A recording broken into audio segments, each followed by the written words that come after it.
ഇന്ന് സ്കൂളില്ലല്ലോ, ഞായറാഴ്ചയാണല്ലോ എന്നിങ്ങനെ വിചാരിച്ചപ്പോൾ എനിക്ക് തോന്നി ഇന്ന് എന്തെങ്കിലും ഒരു സ്പെഷ്യൽ ഉണ്ടാക്കാമല്ലോ എന്ന്. ബീഫോ മീനോ അങ്ങനെ എന്തെങ്കിലും ഒന്ന്. അപ്പോൾ ഇക്കാനോട് പറഞ്ഞപ്പോൾ ഇക്ക പറഞ്ഞു നമുക്കൊന്ന് മാർക്കറ്റിലേക്ക് പോയി നോക്കാമെന്ന്. അങ്ങനെ ഞാനും ഇക്കയും കൂടെ മാർക്കറ്റിലേക്ക് ഇറങ്ങി കേട്ടോ. ഇവിടെ അടുത്ത് തന്നെയാണ് മാർക്കറ്റ് ഉള്ളത്. ഇത് നമ്മളെ വീട്ടിലേക്ക് പോകുന്ന ഒരു പോക്കറ്റ് റോഡാണ്. ഈ റോഡ് കഴിഞ്ഞിട്ട് വേണം നേരെ മെയിൻ റോഡിലേക്ക് എത്താൻ വേണ്ടിയിട്ട്. ഇവിടുന്ന് ഒരു 1/2 കിലോമീറ്ററോളം ഉണ്ടോയെന്നറിയില്ല മാർക്കറ്റിലേക്ക്. വലിയ മാർക്കറ്റൊന്നുമല്ല, ഒരു ചെറിയ രീതിയിലുള്ള മാർക്കറ്റാണ്. ഡെയിലി ഉള്ള മാർക്കറ്റാണ് കേട്ടോ. പക്ഷേ തെലങ്കാനയിലെ മറ്റു പല ഭാഗത്തും 4-5 ഗ്രാമങ്ങൾ കൂടി ചേർന്നിട്ട് ആഴ്ചയിൽ ഒരു ദിവസം ഭയങ്കര വലിയ മാർക്കറ്റ് ഉണ്ടാവും. അവിടെ എല്ലാം ഉണ്ടാവും, എല്ലാ സാധനങ്ങളും, പാത്രങ്ങളും പിന്നെ മൃഗങ്ങളൊക്കെ ഉണ്ടാവും കേട്ടോ, വിൽക്കാൻ വേണ്ടിയിട്ട്. നമ്മളെ നാട്ടിലെ പോലെ. പക്ഷേ ഇതങ്ങനെയല്ല, ഇത് ചെറിയ രീതിയിലുള്ള ഒരു മാർക്കറ്റാണ്. സ്ത്രീകൾ മാത്രം പൊരി വെയിലത്ത് ഇരുന്നിട്ട് കച്ചവടം ചെയ്യുന്നത് കാണാം.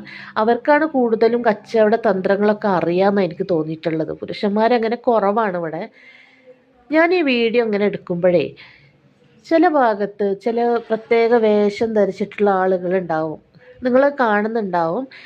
അല്ലെങ്കിൽ ഞാൻ എന്താ ഒന്ന് മെല്ലെ ഒന്ന് സ്ലോ ആക്കി കാണിച്ചു തരാം. ഇത് ഇവിടുത്തെ ഒരു ഗോത്ര വിഭാഗമാണ് കേട്ടോ. അതാ ഇവിടെ ഒരാളുണ്ട്, അതുപോലെ തന്നെ അവിടെ ഇവിടെയൊക്കെ ഉണ്ടാവും കേട്ടോ. അപ്പോൾ നിങ്ങൾ അവരൊന്ന് കാണണേ. ഇത് ആദ്യമൊക്കെ ഞാൻ വന്ന സമയത്ത് എനിക്ക് ഭയങ്കര അത്ഭുതമായിരുന്നു ഇവരെ കണ്ടപ്പോൾ. ഇപ്പോൾ പിന്നെ നമ്മൾ കാണുന്നതൊക്കെ ശീലമായി അവരെ കണ്ട്. നമ്മളിവിടെ പച്ചക്കറി ഒന്നും വാങ്ങാതെ പോകണം എന്താണെന്ന് വെച്ചാൽ ഓൾറെഡി എൻ്റെ കയ്യിലുണ്ട്, ഞാൻ ഇവിടുന്നാണ് വാങ്ങാറുള്ളത് കേട്ടോ. നല്ല കത്തി വിലയാണ് ഇവിടെ. നമ്മളിപ്പോൾ ഇന്ന് മീൻ വാങ്ങാനോ അല്ലെങ്കിൽ ബീഫ് വാങ്ങാനോ വേണ്ടിയിട്ട് വന്നതല്ലേ, അതുകൊണ്ടാണ് ഇക്ക നേരെ അങ്ങോട്ടേക്ക് പോണത്. ഇതാ ഇവിടെയാണ് കേട്ടോ മീൻ വാങ്ങണ സ്ഥലം. ഇന്ന് ഒരുപാട് ആളുകളൊന്നുമില്ല, അല്ലെങ്കിൽ കച്ചവടക്കാർ കൂടുതലുണ്ടാവും.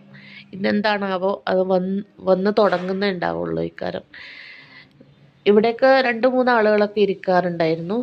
അങ്ങനെ ഞങ്ങൾ മീനിൻ്റെ വില ചോദിച്ചപ്പോൾ നല്ല വിലയാണ് അയാൾ പറയുന്നത്. കച്ചവടക്കാർ കുറവല്ലേ, അതുകൊണ്ട് അയാൾ നല്ല വില പറയുന്നുണ്ട്.